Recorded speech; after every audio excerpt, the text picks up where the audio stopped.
Welcome back to Star Wars Nitpicks, the most toxic corner of the Star Wars fanbase. Today's nitpick is going to be a pretty quick one, because it really doesn't deserve the time we're spending on it. The topic I'm going to be nitpicking today is one of the most disgusting, vile, atrocious, and frankly offensive aspects of the Star Wars universe. I don't even think it's fair to call this a nitpick because everyone should be on the same page about this. If you haven't already realized from the title of this video, I'm talking about f***ing rat tails. Rat tails. Rat tails.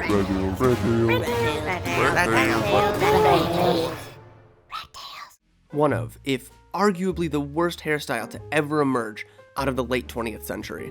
Actually, I don't even think you could call it a hairstyle, because style has kept a very wide breadth from this one. It's literally named after the grossest part of the grossest animal. And just in case, I did a bunch of research and couldn't find any evidence of rat tails being a source of cultural appropriation. It turns out its origins seem to be thoroughly in the 1980s with aspiring rat people. If you don't already know, rat tails were utilized by George Lucas in the prequels to distinguish Padawans from fully fledged Jedi. I mean, really? This is the rule? Can't you just let them wear a name tag that says Padawan? It's probably good that they're never allowed to meet their parents, because my mother would never let me outside looking like that. And if you're wondering if there's anything more to this video than me just ranting about rat tails, there isn't. So if you're not fully on board with this concept, then leave now, because if that's the case, we don't want you here anyway. Let's just go through some examples of rat-tailed Padawans we've seen. There's obviously Obi-Wan Kenobi in The Phantom Menace, but since Ewan McGregor can do no wrong, let's just forget about that one. Next we have Anakin Skywalker, who is looking like the newest member of New Kids on the Block. They also took the time to actually create a digital one in Jedi Fallen Order. Like, that was someone's actual job to do that. This rat tail rule is so ridiculous, they even make an alien, Ahsoka Tano, who can't even grow hair out of her head, wear a fake rat tail. Apparently, when you progress to the rank of Jedi Knight, they cut it off. Even though it shouldn't have been there in the first place. But maybe I'm looking at this all wrong.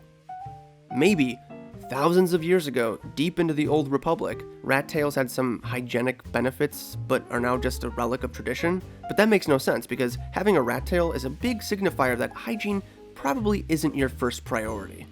Maybe, and stay with me on this for a second, the Jedi knew how gross it was. Maybe it was like a hazing type situation, where they would all just make the Padawans feel as disgusting as possible, and then degrade them until they proved their worth. Regardless of what the motive is behind this egregious decision, all we can do now is look to the future. Lucasfilm, I'm looking at you. Please stop this gross thing. I know you've already started continuing this awful tradition in the new High Republic books that are coming out, but I beg of you, just stop right now. It's never too late. Get rat tails away from my Star Wars. My Star Wars, mine. And if they don't hear my pleas now, they will soon, because I'm starting a petition.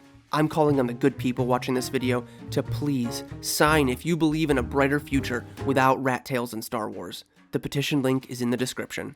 So let's leave rat tails where they belong. On a rat and in some sewer. So that's it. That's the rant. This has been a Star Wars nitpick.